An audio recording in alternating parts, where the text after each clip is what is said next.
para nuestro caminar cristiano, para nuestra vida de fe?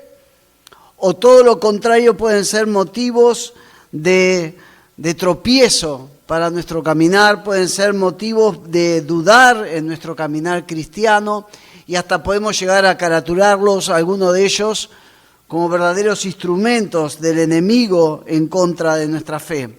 Y tomamos el ejemplo de David y comenzamos este listado de posibles personajes que nos salgan al encuentro, viendo un primer tipo de persona representada en aquel formidable guerrero filisteo que era Goliat. Pero en aquel mismo día en que David se encontraba y enfrentaba a este gigante, en su sabiduría, en su misericordia, Dios le permitió a David conocer a una persona que también iba a marcar su vida de una manera significativa. Si ustedes me acompañan, vamos a leer en 1 Samuel, en el capítulo 18, por ahora solamente el primer versículo, que dice: y aconteció que cuando David acabó de hablar con Saúl, el alma de Jonatán quedó ligada al alma de David,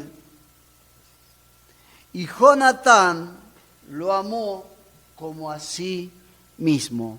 El alma de Jonatán quedó, literalmente el texto dice acá, quedó tejida o entretejida al alma de David, y Jonatán lo amó como a sí mismo. Casi todos saben de quién hablo cuando menciono a Jonatán, pero para aquellos que no lo conocen, se trataba del primogénito, nada más ni nada menos que del rey Saúl, un gran guerrero, según nos lo describe la misma palabra de Dios. Si luego ustedes tienen tiempo y van al capítulo 14, por ejemplo, de 1 Samuel, van a ver cómo en los primeros 14 versículos Jonatán derrota solamente con la asistencia de un ayudante o escudero a 20 soldados filisteos en un escarpado terreno montañoso. O sea, era un líder militar, un hábil guerrero, pero la Biblia acá lo presenta como alguien que Dios diseñó para salir al encuentro a David.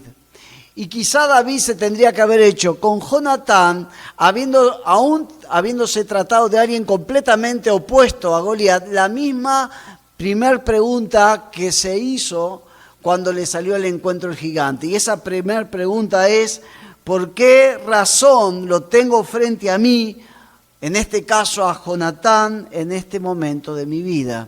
¿Por qué tengo frente a mí a esta persona?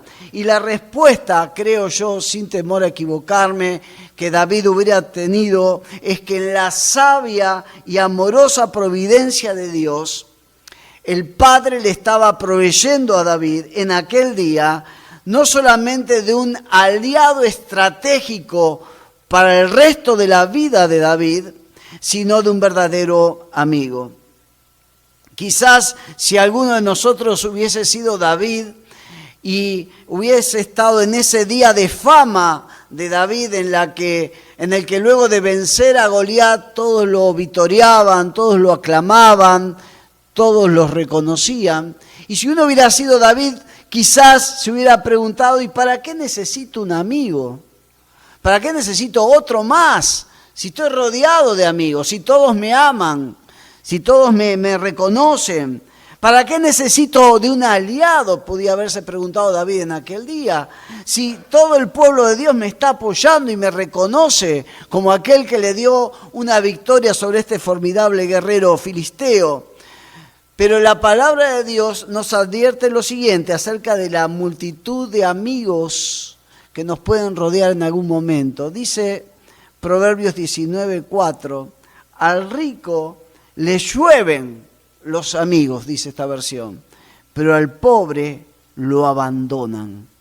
O sea, hay un tipo de amigo, si me permiten, lo pondría entre comillas, que se nos puede acercar en el tiempo bueno, en el tiempo en que todo nos sale bien, en el tiempo de la bendición, podría llegar a decir.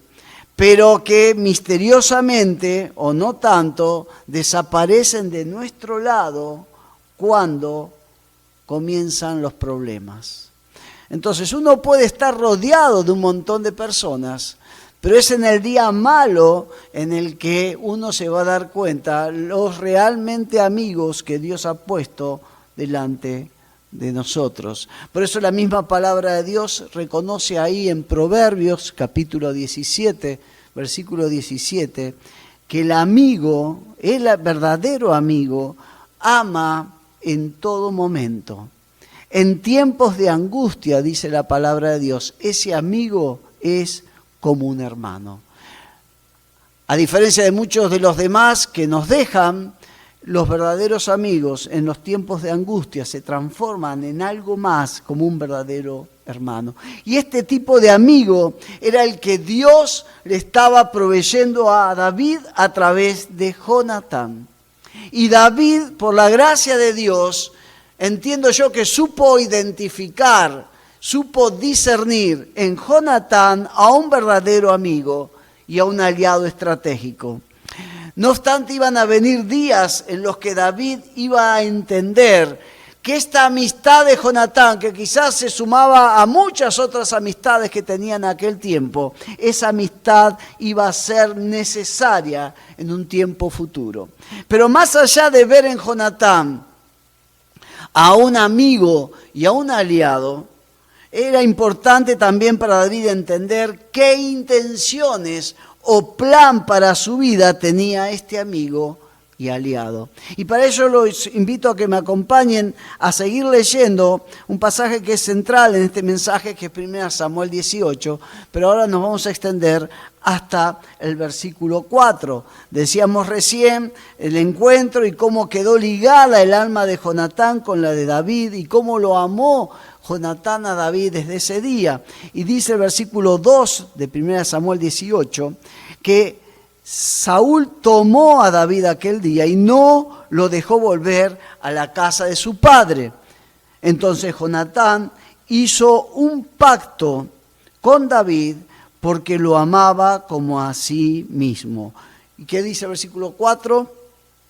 Jonatán se quitó el manto que llevaba puesto y se lo dio a David con sus ropas militares, incluyendo su espada, su arco y su cinturón. Es importante, lo primero que nos dice este breve pasaje que nos aclara 1 Samuel 18 de Jonatán respecto a David, es el afecto que él comenzó a tener hacia su persona. El escritor bíblico usa un verbo en forma pasiva. Ustedes leyeron recién, dice que el alma de Jonatán fue ligada o quedó ligada al alma de David. No dice el texto que Jonatán ligó su alma al alma de David, sino que quedó ligada, lo que nos da a entender que esta relación de amistad entre ambos no fue producto de algo que nació en Jonatán, sino en alguien más con mayúscula. ¿Y por qué creo que Dios es el que produjo tal vínculo de amistad entre ambos? Porque el sentimiento natural que yo creo que si hubiera sido Jonatán, hubiera tenido hacia David en aquel día, no hubiera sido de afecto, sino de envidia, de celos y recelo. Porque Jonatán era el heredero natural al trono. Era cuestión de tiempo. Ya Saúl era grande y el reconocido primogénito del rey debía ser su heredero. Y de la noche a la mañana, sin saber de dónde aparece un don nadie llamado David, que derrota espectacularmente a un gigante de 3 metros y se erige como el nuevo líder del pueblo de Dios. Entonces, lo natural en Jonatán no hubiera sido afecto hacia esta persona que lo estaba desplazando, sino que hubiera sido todo lo contrario. Pero si nace en Jonatán y un afecto y una amistad, es porque eso vino de Dios. Pero más allá del vínculo de amistad que Dios estaba haciendo nacer en Jonatán hacia David, la respuesta acerca de cuál era el plano, las intenciones que Jonatán tenía al acercarse a David, creo que David lo podría haber identificado muy fácilmente escuchándolo a Jonatán o viéndolo actuar. ¿Por qué digo? Porque Jonatán aquel día no solamente se sumó al reconocimiento general y al apoyo hacia David, sino que se acercó a David con la intención seria de ayudarlo y afirmarlo en su liderazgo. ¿Cómo lo hizo?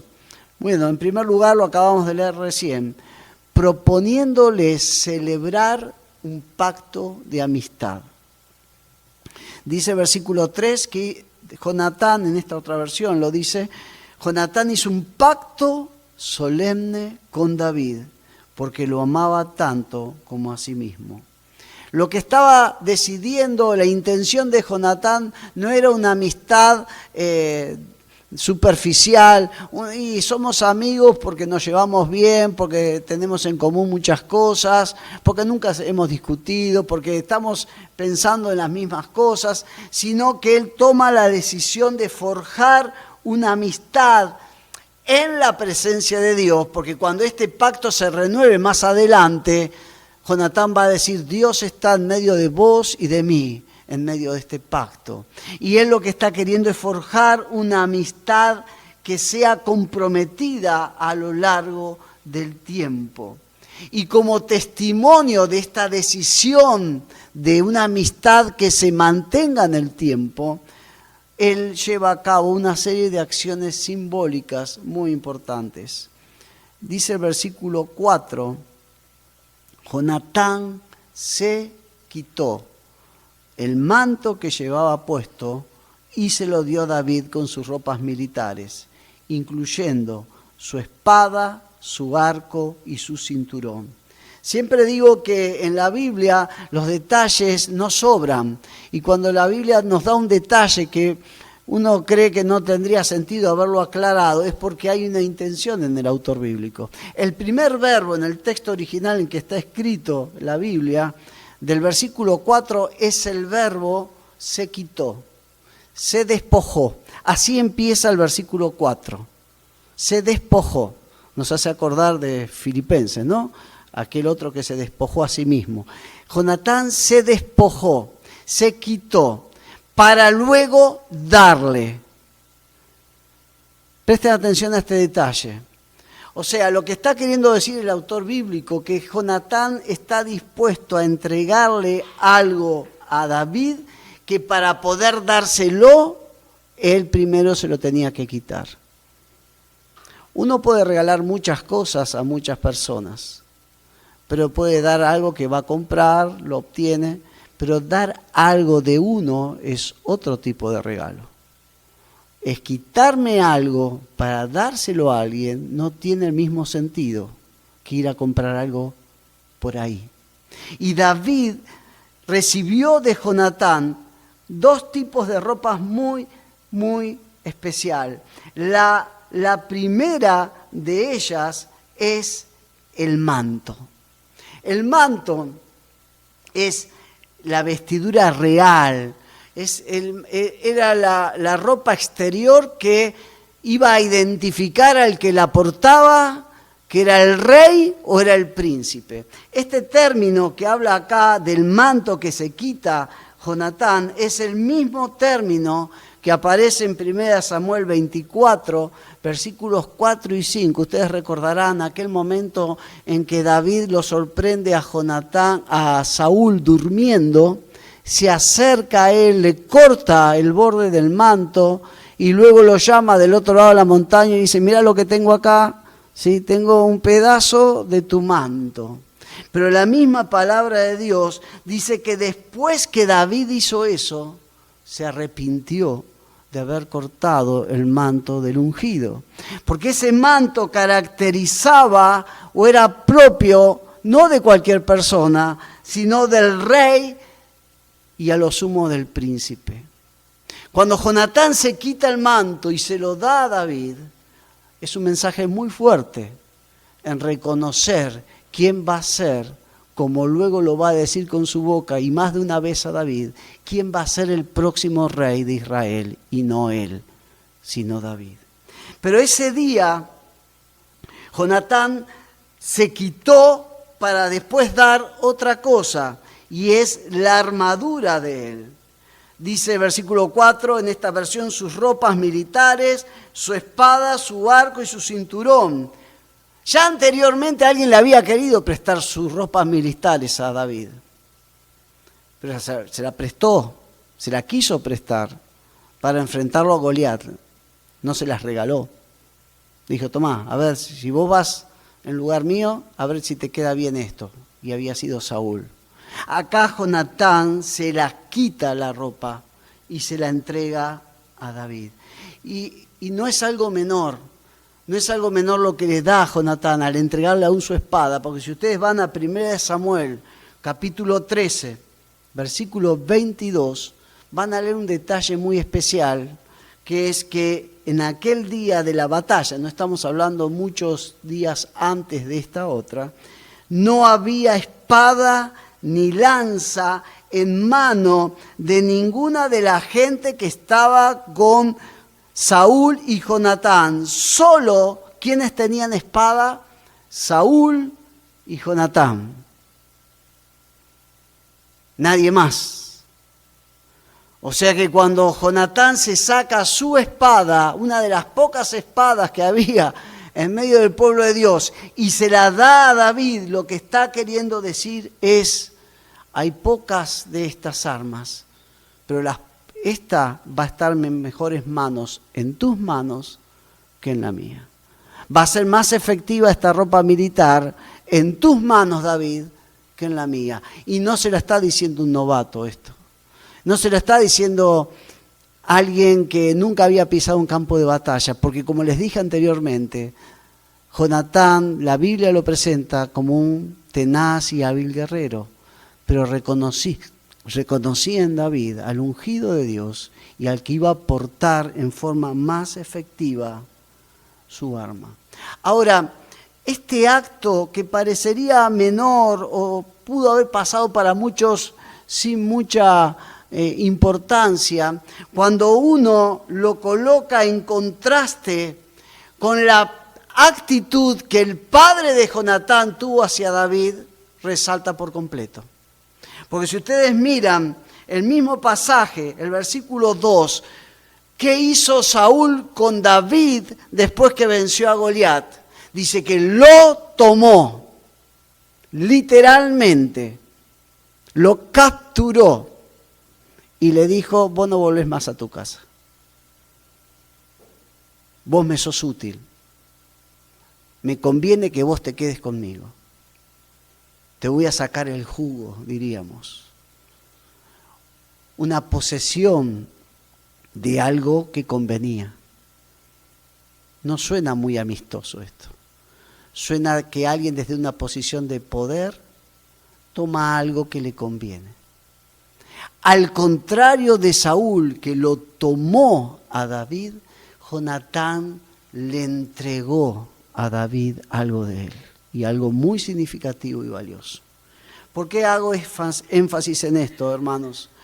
Porque es clave que entendamos en esta tarde que un verdadero amigo y un aliado de tu vida de fe que Dios puede traer a tu vida o que ya ha traído a tu vida es aquella persona que lejos de quitarte o despojarte de cosas, que lejos de aprovecharse de vos, te provee de benditas ayudas para tu vida de fe.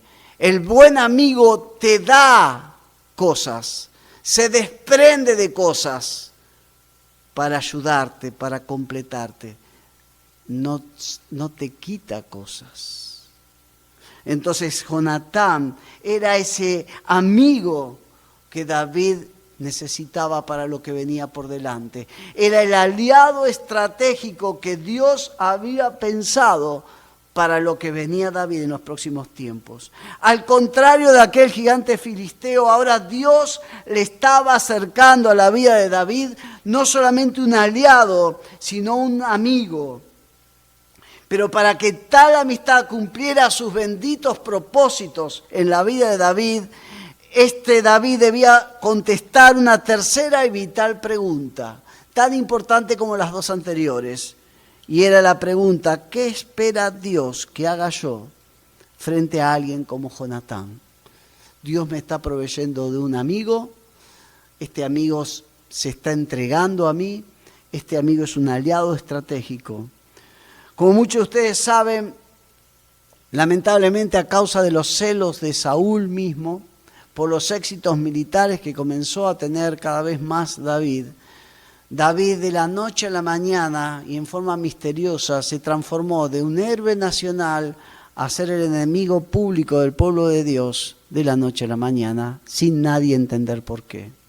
Y ustedes van a ver que empieza en la vida de David pocos días después de haberlo vencido a Goliat, no mucho después.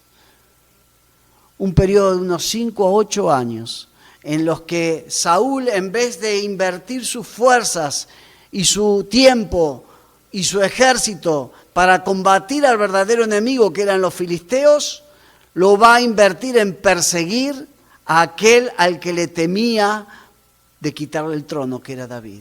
Y empieza un periodo de persecución en los que David, la Biblia testifica que su fe comienza a decaer y David se empieza a desanimar, porque en vez de recibir agradecimiento de parte del rey y de su pueblo, está recibiendo espada y persecución. Y la Biblia registra 2 encuentros. En 1 Samuel 21, no lo vamos a leer ahora, el otro en 1 Samuel 23, en los que Jonatán se arriesga y va al encuentro de un David perseguido por su propio padre y se encuentra con él con la intención de darle aliento y decirle: no te preocupes, David, todo sigue igual, yo creo que vos vas a ser el próximo rey del pueblo de Israel. Y en ese tiempo David compone salmos, un tiempo oscuro en la vida de David, un tiempo en que David hasta se fue al bando enemigo en algún momento y se pasa a las filas filisteas. Y estuvo a esto de pelear en contra del propio pueblo de Israel, si no hubiera sido por los propios generales filisteos que no lo quisieron ni en foto en su ejército a David. Y en ese tiempo oscuro David escribió varios salmos, pero uno de esos salmos fue el Salmo 54. Y el Salmo 54 dice en los versículos 3 y 4 lo siguiente: porque extraños se han levantado contra mí y hombres violentos buscan mi vida. No han puesto a Dios delante de sí. O sea, en otras palabras, David dice: hay gente que no conozco pero que me está persiguiendo. Hay gente que no sé ni quién es pero me quiere matar. Lo que sí estoy seguro que con ellos no está Dios. Que Dios no está impulsándolos, moviéndolos. Pero luego aclara el versículo 4: he aquí, Dios es el que me ayuda. ¿De qué manera? El Señor está con los que sostienen mi vida. Repito, el Señor está con los que sostienen mi vida. ¿Qué estaba queriendo decir en otras palabras David? Que David estaba reconociendo la ayuda de Dios, la fortaleza que viene de Dios, a través, en este caso, de aquellos que sostenían anímica y espiritualmente su vida. Y de entre ellos, el primero en la lista era Jonatán, quien se escapaba de al lado de su padre para alentar a su amigo. Y esto es lo que Dios espera, hermanos, en nuestra actitud hacia aquellos que Dios trae como amigos en la fe y aliados en el plan de Dios. Que veamos la ayuda de Dios, cómo se manifiesta a través de esas personas y lo podamos apreciar y le podamos dar gracias a Dios por estas benditas personas que Dios pone en nuestro camino para darnos aliento, para alentarnos a continuar aún en el peor de nuestros días. Y esto es entonces lo primero que Dios quiere que yo haga frente a un amigo o un aliado como Jonatán, que logre discernir la gracia de Dios, su ayuda, su fortaleza a través de su amigo. Obviamente la historia bíblica sigue transcurriendo y ese encuentro que yo les contaba recién de 1 Samuel 23 entre David y Jonatán, que terminan los dos llorando y renovándose la amistad uno al otro, fue el último encuentro que tuvieron, porque poco tiempo después, según 1 Samuel 31:2, Jonatán iba a perder la vida junto con su padre y algunos hermanos en un combate celebrado contra los propios filisteos. La historia sigue pasando y sucede lo que Dios ya había determinado y lo que Jonatán le había anticipado a David. David llega a ser rey, primero del reino de Judá, de la tribu de Judá, y luego rey de todas las tribus de Israel.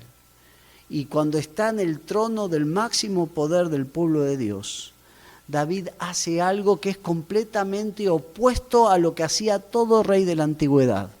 Y eso está descrito en 2 Samuel capítulo 9, versículo 1. Dice la palabra de Dios: un día David preguntó si quedaba algún descendiente de Saúl, pues quería mostrarle misericordia.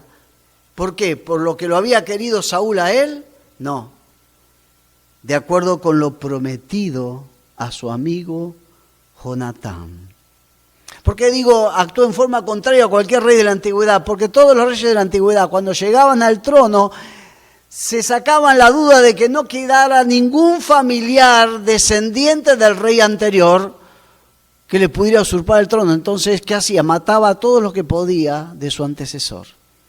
Cuando David empezó a preguntar si quedaba algún familiar de Saúl, yo creo que más de uno habrá pensado, este se hace el bueno, pero ya sabemos lo que se propone. Se equivocaban. Lo que se estaba proponiendo David era cumplir su parte del pacto de amistad. Y el que va a disfrutar de este cumplimiento fue ese hombre lisiado de ambos pies que se llamó Mefiboset, que sin merecerlo, David lo lleva a participar de su mesa todos los días de su vida y lo restituye en sus tierras. Porque lo segundo que Dios quiere que yo haga frente a un amigo y aliado como Jonatán es que sea capaz de manifestar hacia otros la misma gracia y ayuda que yo recibí de mis amigos. Y es interesante, es tema para otro mensaje, pero en 3 ocasiones distintas David le va a perdonar la vida a Mefiboset. La primera cuando lo manda a buscar y lo conoce y le dice: a partir de hoy vas a estar a mi mesa.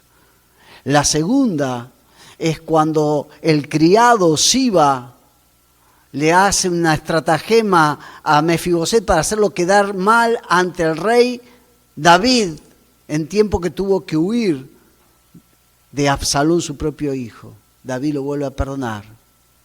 Pero la tercera fue cuando vinieron los gabaonitas, a los que Saúl había querido exterminar. Y cuando quiso exterminar, Saúl transgredió un pacto que Dios había hecho respecto a los gabaonitas. Y los gabaonitas dijeron: sí, hay una manera en que nos pueden resarcir a nosotros. Nosotros queremos matar a 7 de los descendientes de Saúl. Y Mefiboset estaba en la fila de esos 7. Pero dice la palabra de Dios que David dijo: momento, sí, hay un pacto con los gabaonitas, pero ¿saben qué? Hay un pacto también en el que Dios está en el medio y que yo me comprometí con Jonatán a que iba a cuidar de su descendencia. Así que Mefiboset fuera de esa lista. 3 veces Dios, a través de David, retribuyó la gracia y el favor que antes Jonatán le había manifestado. Pero pensando en la gracia de Dios, cómo se manifiesta a través de estos amigos en la fe y aliados estratégicos, no podemos dejar de pensar en nuestro gran amigo, el amigo con mayúscula, que es Jesús. Y pensando en él, repasamos Juan capítulo 15, que dice los versículos 13 al 15, no hay un amor más grande que el dar la vida por los amigos. Ustedes son mis amigos, dijo Jesús, si hacen lo que yo les mando. Yo no los quiero llamar esclavos, porque el amo no confía sus asuntos a los esclavos. Ustedes ahora son mis amigos, porque les he contado todo lo que el Padre me dijo. Y cuando pensamos en Jonatán, con todo respeto, vemos en Jonatán un prototipo de Jesús. Alguien que nos da como Jesús vestiduras reales. Somos linaje real por la obra de Jesús en la cruz. Pero no solamente nos da categoría de hijo del rey Jesús, sino que nos da las armas como Jonatán se las dio a David. Los recursos espirituales en Cristo Jesús que tenemos para enfrentar la vida diaria, nos lo da nuestro gran amigo Jesús. Por eso yo veo en Jonatán un anticipo que no llega a la plenitud de lo que hoy Jesús quiere ser como amigo en nuestras vidas. Dice la palabra de Dios en Santiago capítulo 4, versículo 4, un término fuerte usa Santiago, pero dice: adúlteros, ¿no sabéis que la amistad del mundo es enemistad contra Dios? Cualquiera pues que quiera ser amigo del mundo se constituye en enemigo de Dios. Y yo hoy te quiero confrontar a vos con esta decisión que tenés delante tuyo. Tenés el amigo con mayúscula que es Jesús, que Él prometió estar con vos todos los días hasta el fin del mundo. Y que demostró su amistad, como hemos leído, al dar su vida por sus amigos. Ya no nos tiene que demostrar nada Jesús para demostrarnos su decisión de amistad. O puedes optar por la amistad del mundo. Una amistad que te va a llevar a alejarte de Dios, a darle la espalda a Dios. Y no te garantizo nada qué te va a suceder en el día malo con esos amigos. La amistad es o con Jesús o con el mundo. Las dos no se pueden. Vos tenés que elegir de quién vas a salir de este lugar siendo amigo.